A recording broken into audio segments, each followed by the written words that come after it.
Well, folks, due to time constraints, and honestly, I really didn't know what I was doing, so I didn't want to try to give advice on it.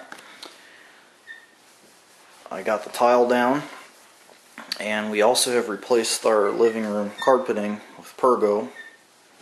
I might put some pictures of that in here. I'll tell you what, this room looks fabulous now compared to how it did when we bought the house. Absolutely night and day difference. We've removed the paneling on the stairs. We did a bunch of drywall work. It took some time. Blurry. There we go.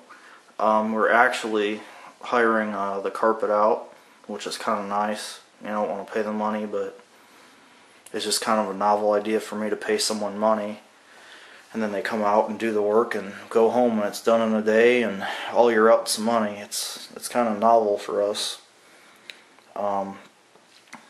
So that's going to be interesting. That should be done next week. Okay, so now I'm going to grout the tile, and I'm not going to really make this a how-to video because, like I said, I'm still learning. I've done tile work at our old house, and it turned out well, but I'm not an expert. I'm not even close.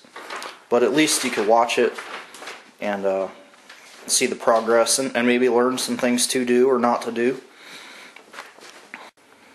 Okay, we're using premixed grout. And the thing with this is supposedly it's fairly stain proof or stain resistant. It's ready to use. You don't have to mix it, which that isn't really a big deal. But the biggest thing is it doesn't shrink. It stays fairly elastic versus the grout that you mix yourself. So we're going with that. We also went with premixed adhesive, and that stuff's kind of neat. I don't know, it's weird anyway. It still kind of feels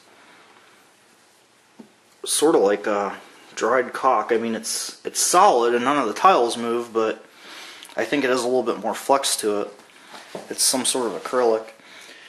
And if you watch our door video, you'll realize in the center of this door there was a big hump. I tried my best to even that out, but it's still there to an extent. So this floor isn't perfect, and there's one spot that I really wasn't happy with, which I don't know if you can catch it on camera. We ended up having a pretty good lip here on this corner tile, but hopefully you won't notice it too much with the grout. But it's one thing that stands out in my mind.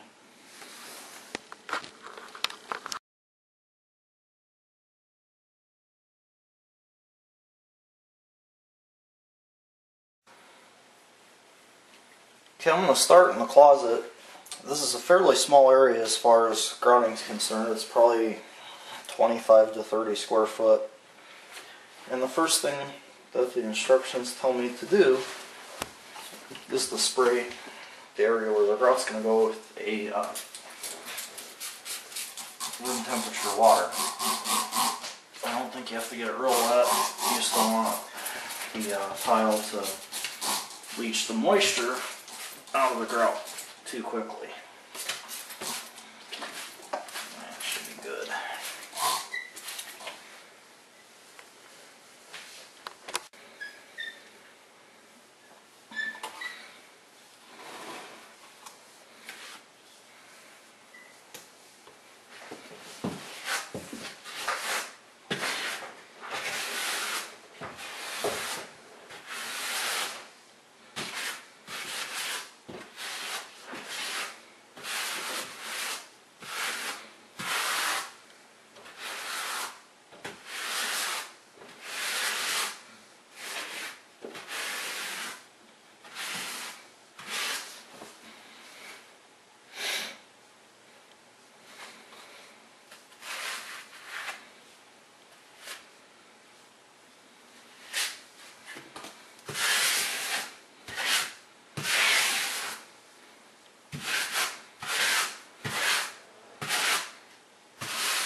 now I'm off to the next section.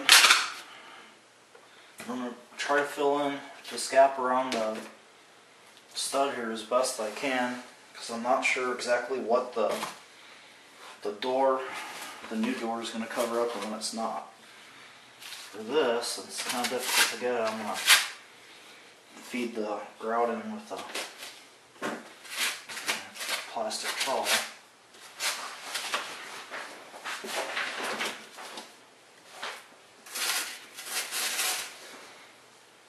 You may not even end up seeing any of